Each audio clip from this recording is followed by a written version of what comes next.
নওগাঁ জেলার ৬টি সংসদীয় আসনে ত্রয়োদশ জাতীয় সংসদ নির্বাচন ও জুলাই সনদের উপর গণভোটের ভোট গ্রহণ সম্পন্ন হয়েছে।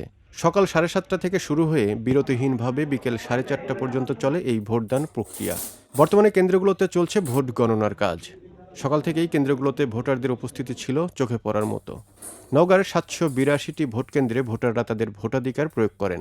দুই একটি বিচ্ছিন্ন ঘটনা ছাড়া জেলার সার্বিক নির্বাচনী পরিবেশ ছিল শান্তিপূর্ণ। নির্বাচনকে কেন্দ্র করে যে কোনো ধরনের অপ্রীতিকর পরিস্থিতি এড়াতে জেলা জুড়ে মোতায়েন ছিল পুলিশ, বিজিবি ও সেনাবাহিনী। পাশাপাশি গুরুত্বপূর্ণ কেন্দ্রগুলোতে সিসিটিভি ও বডি অন ক্যামেরার মাধ্যমে সার্বক্ষণিক নজরদারি চালানো হয়েছে। শেষ হয়েছে গাইবান্ধার 5টি আসনে ভোটগ্রহণ, চলছে গণনা। এদিকে সারাদিন ভোটগ্রহণ শেষে নরসিংদীতে চলছে ভোট গণনা। কিছুক্ষণ পর ভোটের ফলাফল দেখার অপেক্ষায় প্রার্থী ও ভোটাররা। সারাদিন ভোট শেষে নরসিংদীতে চলছে ভোট গণনা। এখন দেখার অপেক্ষায় ভোটের ফলাফল, কে জিতবেন নরসিংদীতে।